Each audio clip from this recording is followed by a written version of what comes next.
tôt. Il y a beaucoup de femmes dans ce monde, après Delilah, ou je dirais des petites sœurs, des descendantes de Delilah, qui savent être romantiques sans aimer.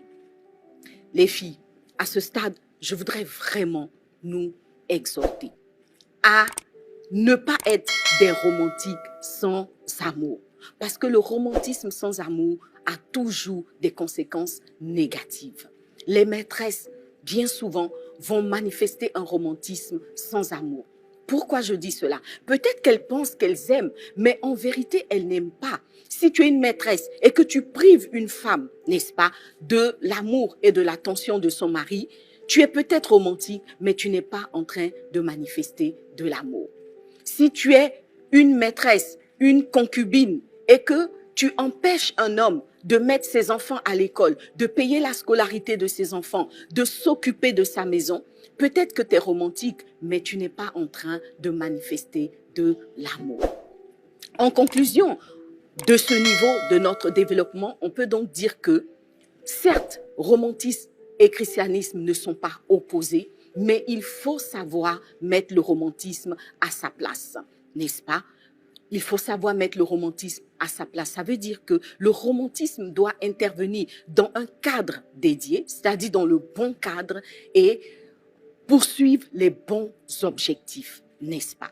Et puis, quelque part aussi, il faut avoir de la sagesse dans l'expression du romantisme parce que de temps en temps, n'est-ce pas, il peut avoir des questions sérieuses qui nécessitent un amour beaucoup plus posé que l'amour exprimé à travers le romantisme. Et c'est cet amour-là dont le Seigneur nous parle dans 1 Corinthiens 13. C'est l'amour responsable. C'est l'amour qui a des fondements solides. Donc, même dans le couple, il peut avoir un moment où le romantisme n'a pas sa place, n'est-ce pas? Il y a des questions sérieuses à traiter.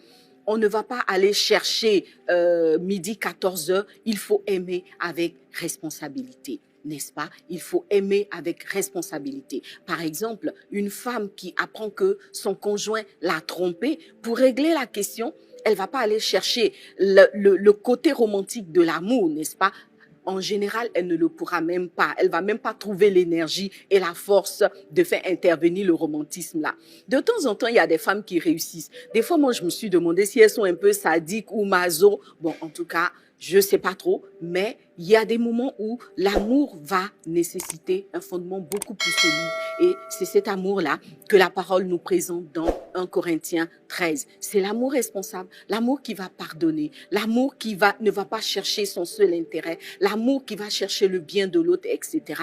1 Corinthiens 13, les filles, on connaît. On va encore le relire et le mettre à côté, tout près de nous, sous le coude, parce que le romantisme ne se mange pas forcément à toutes les sauces. Que Dieu te bénisse abondamment, mais dans tous les cas, ce que je veux te dire, c'est qu'en tant que femme, tu as besoin non seulement d'être romantique, mais de savoir manifester le romantisme. Alors, tu vas me dire, oui, mais moi, je suis chrétienne. Est-ce que le romantisme, c'est pas charnel? Est-ce que c'est pas un truc du monde et tout? On n'en est plus là. On a dépassé cette question. Tu l'as bien compris. Même Dieu est romantique. Si Dieu est romantique, toi, tu as quel problème, ma sœur? Sois romantique. Lâche prise. Sois un peu romantique. Hein? Un peu de dose de romantisme, un peu de piment de romantisme, ça va venir, n'est-ce pas, relever ta relation conjugale. Alors, comment est-ce que, en tant que femme chrétienne, nous pouvons être romantiques? On va aller lire la parole de Dieu dans Genèse 26. Il y a un très beau texte qui est là. Je vais chercher dans la Bible, vu que c'est Genèse, c'est plus facile à trouver. Alors, Genèse 26, le verset 8. Il est dit dans ce texte-là, vous le savez, c'est un texte qui nous parle de Isaac. C'est un texte qui nous parle de Isaac. Je lis le texte. Il est dit, donc parlant de Isaac, comme son séjour se prolongeait, il arriva qu'Abimelech, roi des Philistins, regardant par la fenêtre, vit Isaac qui plaisantait avec Rebecca, sa femme. Je m'arrête là pour la lecture de ce texte, mais je voudrais rappeler le contexte. En fait, Isaac et sa femme Rebecca étaient installés dans le territoire des Philistins, un peu sous la protection du roi Abimelech. Et il se trouve que le roi Abimelech avait des regards pour la femme d'Isaac, et Isaac, comme son père, n'a pas osé reconnaître que cette femme-là était son épouse. Il a dit qu'elle était sa sœur, quelque part pour se protéger, comme lui-même le dit. Alors, finalement, alors que Abimelech s'apprêtait à lancer son attaque en direction de Rebecca, à chercher à conquérir cette femme-là, un jour, il remarque Isaac et son épouse Rebecca qui étaient en train, n'est-ce pas, de vivre une version d'amour par rapport auquel il ne pouvait avoir aucun doute. Ces deux-là étaient ensemble. Voyez, Isaac était romantique. Il avait une façon d'exprimer son amour à Rebecca qui a touché Abimelech, et Abimelech s'est dit, certainement, ces deux-là s'aiment d'un amour qui n'est pas un amour de frères et sœurs. Pour dire que le romantisme ne s'invite pas entre des frères et sœurs, les filles. Le romantisme ne s'invite pas entre des frères et sœurs. C'est pas parce qu'on a dit qu'une femme doit être romantique ou qu'un homme doit être romantique que tu dois être romantique avec ton frère. Non, non, non, non, non, non. Ce dont on est en train de parler, c'est entre des époux, c'est entre des conjoints. Donc, ne va pas chercher à être romantique avec ton frère. C'est ce que Isaac a fait et ce n'était pas une bonne chose parce que c'était du mensonge. Donc, le romantisme est une question qui n'intéresse pas, n'est-ce pas, les frères et des sœurs. Ça se passe dans un couple. Dis avec moi, dans un couple. Alors, pourquoi est-ce que le romantisme va être important dans le couple? Parce que, en fait, le romantisme est cette version qui va venir nourrir le côté magique de l'amour. Le romantisme nourrit l'amour, il entretient, il aide à grandir et il aide à se pérenniser dans le temps. 1 Corinthiens 13, l'amour agapé stabilise l'amour, n'est-ce pas? Il lui donne des fondements solides. Mais ce qui va venir embellir l'amour dans un couple, comme je le disais, c'est la notion du romantisme. Il est très important alors que nous, les filles, nous apprenions à être romantiques. Ce n'est pas évident, c'est vrai les filles, ce n'est pas du tout évident. Alors comment est-ce que nous allons réussir à être romantiques? Je m'arrête là une seconde pour dire à une sœur, si tu es trop dur, dans ton affaire, il n'y a pas romantisme. Tu es comme Margaret Thatcher. Tu es dur sur tout. Avec toi, là, des fois même ton mari, même pour te parler, il tourne 5 fois dans la maison. Tellement tu es comme la cheftaine de la classe. S'il te plaît, baisse les armes. S'il te plaît, ramollis-toi un peu. S'il te plaît, deviens un soupçon romantique. Et tu verras que ta relation conjugale va repartir, elle va prendre des couleurs et tu vas vivre les plus belles années de ton couple. Quelque chose que tu n'as pas encore vécu se cache derrière le romantisme. C'est vrai, on n'est pas romantique de façon naturelle. Le romantisme n'est pas naturel. Il n'y a pas quelqu'un qui naît romantique, je te rassure. Donc, si tu n'es pas encore romantique, rien n'est perdu. Ce n'est pas une affaire de Dieu ne m'a pas créé romantique. Moi-même, Dieu ne m'avait pas créé romantique. Tu vois. Donc, le romantisme n'est pas un caractère de naissance. Il ne s'acquiert pas de façon naturelle. Toute femme qui est romantique l'a appris. Je suis donc en train d'aborder le point selon lequel le romantisme s'apprend. Le romantisme s'apprend. Beaucoup de femmes ne sont pas romantiques. En tout cas, elles n'arrivent pas à l'être de façon continue, de façon profonde, de façon constante, de façon réelle, parce que justement, elles n'ont pas appris à être romantiques. Tu me diras peut-être, où est-ce que c'est dit dans la parole de Dieu qu'on doit apprendre à être romantique? Viens avec moi dans Tite 2. Alors, dans Tite 2, à partir du verset 3, c'est un texte que j'aime beaucoup, vous le savez. C'est l'apôtre Paul qui parle à Tite. Il lui donne des conseils pour gérer l'Assemblée et notamment dans cette portion de texte pour gérer les femmes de l'Église.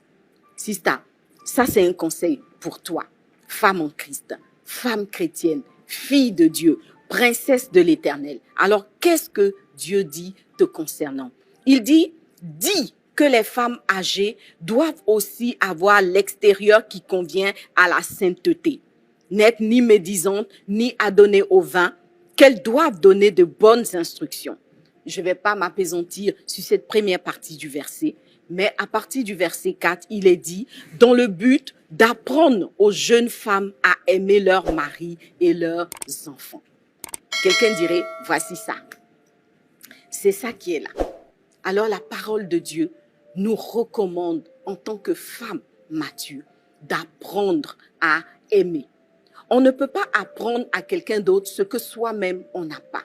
Pour que ces femmes puissent apprendre aux plus jeunes comment aimer leur mari, c'est qu'elles-mêmes, elles avaient appris et qu'elles-mêmes, elles savaient s'y prendre. Il y a un besoin d'apprendre à aimer le conjoint. Il y a un besoin, en résumé, d'apprendre à être romantique. Dis avec moi romantique. Dis avec moi romantique. C'est gâter les filles. On va être romantique. Et je sais que les frères qui suivent, je ne sais pas trop c'est quoi votre réaction, mais vous devriez aimer une femme romantique. Parce qu'il y a la vie dans le romantisme. Si Dieu même est romantique, à combien plus forte raison nous devrions être des femmes romantiques. Comment est-ce que, en tant que femme, je peux être romantique? J'ai commencé cette émission avec une citation qui dit qu'il y a toujours un certain romantisme qui sommeille en chaque femme. C'est vrai, le romantisme n'est pas inné, mais quelque part, il y a un désir, il y a une volonté, n'est-ce pas, de romantisme en chaque femme. Parce que toutes les femmes rêvent d'être aimées, toutes les femmes rêvent de l'amour qui fait voyager, de l'amour qui emmène au 7e ciel, de l'amour qui fait habiter les nuages, n'est-ce pas? Donc, je sais que toi aussi, tu as envie d'être aimé, d'être chouchouté, d'être pouponné. Comment est-ce que cela est possible? C'est vrai que, en fait, parlant de l'amour, une femme ne peut pas s'aimer elle-même. Donc, il va s'agir non seulement pour elle d'être romantique, mais aussi et surtout d'emmener son conjoint à être romantique. Alors, Sista, pour être romantique, tu dois juste le décider. Décide de devenir une femme romantique et tu vas trouver la force en toi. Pour être romantique, tu dois sortir de toi-même et accepter de t'instruire, par exemple. Donc, prends le temps de lire, n'est-ce pas? De lire des expressions d'amour. C'est vrai qu'on a souvent combattu les romans à l'eau de rose. J'avoue que personnellement, j'ai jamais compris pourquoi. Parce que ce sont des romans, en fait, qui apprennent l'expression de l'amour. Mis à part souvent le côté adultère, le côté impudicité, n'est-ce pas, que tu ne dois pas copier, mais les romans nous apprennent à être des femmes romantiques. Comment est-ce que, n'est-ce pas, je peux exprimer le romantisme à travers ma façon d'être, à travers mes actions, à travers la façon dont, par exemple, je vais accueillir quelqu'un, la façon dont je vais parler, etc. Donc, être romantique, ça prend. Et tu dois prendre le temps d'apprendre et de travailler sur toi. Tu vois, chaque fois que, en direction de ton conjoint, tu te rends compte que tu es trop brutal, tu es trop, j'allais dire, tu es trop agré, tu vois, non, genre, tu es trop, toi-même tu sens que c'est pas ça, quoi. Tu vois, tu dois décider que ça là, ça va changer. Cette réaction va changer. Tu vois la partie où quand il rentre, il te salue, tu le regardes même pas pour répondre, ou bien simplement, tu n'arrives pas à lui faire un sourire. Le sourire peut être une expression romantique. Quand ton mari rentre, fais-lui ton plus beau sourire, n'est-ce pas? Chérie, bienvenue. Voilà, tu vois, donc ça déjà, c'est une expression du romantisme. Voyez, souvent quand on est dans le couple, on est tellement habitué ou bien on a tellement pris l'habitude de ne pas être romantique que quand le mari arrive, bonsoir chérie, bonsoir, bienvenue, assieds-toi. Tu peux t'asseoir, donne ton sac. Oh, ouais, non, donc il y a des... Toi-même, tu sais, ça là, ça peut pas être romantique. Donc, essaye de travailler sur toi, essaye d'apprendre à être romantique. Et une fois que tu as réussi ce défi, le deuxième défi sera d'emmener ton conjoint à être romantique. Sista, je t'assure que emmener son conjoint à être romantique est beaucoup plus compliqué que transformer ta propre vie, faire de toi une femme romantique. Je suis sûre que la première étape, tu vas la réussir haut les mains. Alors, je vais te donner quelques conseils pour emmener ton conjoint à devenir romantique. Comment est-ce que tu peux y arriver? Je disais que ce n'est pas facile parce que, en général, les hommes et le romantisme, des fois, c'est deux droites perpendiculaires. Mais il y a des hommes qui sont romantiques. Vous savez qu'il y a toujours des exceptions à la règle. Donc, la plupart des hommes ne vont pas manifester naturellement du romantisme ou tout au moins, ils ne vont pas continuer à être romantiques dans le couple, même s'ils l'ont été au début de la relation. Comment donc, toi ou moi, nous pouvons ramener nos conjoints à être des hommes romantiques? Alors, je vais te donner quelques points. J'en ai listé 9, j'ai listé 9 points. On va donc aller sur ces 9 points et je suis sûre que au terme de cet échange-là, romantique sera posé dans ta maison, ça sera gâté. Alors, donc, le premier point pour emmener son conjoint à être romantique, pourquoi? Parce qu'on n'est pas romantique tout seul. Le romantisme intervient dans une relation de couple, je l'ai déjà dit. Tu as travaillé sur toi, tu es devenu romantique. Maintenant, il faut emmener le conjoint à être romantique. Comment? Le premier point, c'est que tu dois prendre le temps d'évaluer tes besoins en matière de romantisme, si je peux m'exprimer ainsi. Qu'est-ce que tu veux vraiment? Pourquoi est-ce que c'est important d'évaluer ses besoins? Parce que, en fait, il y a le romantisme du cinéma. C'est vrai, j'ai parlé tout à l'heure de lire les romans. Il y a le romantisme du cinéma et puis il y a le romantisme de la vie réelle. Voyez? Beaucoup de films nous vendent un romantisme qui n'est pas toujours conforme à la réalité, à la vérité, en tout cas pas 100%. Cela signifie que si tu vois un couple romantique à la télé, diminue de 60% le romantisme qu'ils ont exprimé et prends ce qui peut être réalisable dans ta vie. Qu'est-ce que tu veux vraiment? Ne cherche pas, n'est-ce pas, à ce que ton conjoint reproduise Pretty Woman. Tu vois, il ne pourra pas. Ramène la notion de romantisme à des proportions, n'est-ce pas, qui correspondent à votre vie, à vos personnalités respectives. Cela signifie que tu dois, n'est-ce pas, reconnaître la graine ou le peu de romantisme que ton conjoint va manifester ou a peut-être déjà l'habitude de manifester. Tu as regardé un film où le mari, très très romantique, a offert un bijou en diamant à son épouse. Ok, il a fait. Cela ne signifie pas que ton mari n'est pas romantique tant qu'il ne t'a pas offert un bijou en diamant. S'il t'offre un petit bouquet de fleurs, c'est du romantisme. Alors donc, tu dois évaluer tes besoins et les ramener à une proportion réalisable pour ton couple, n'est-ce pas? Si quelqu'un a manifesté du romantisme dans son couple en offrant une voiture à sa femme, n'imagine pas que ton mari qui ne t'a pas offert une voiture refuse d'être romantique. Donc, attention aux effets du cinéma. Le romantisme, c'est vrai, est nécessaire, mais il doit rester dans des dimensions responsables et réalisables dans ton couple à toi.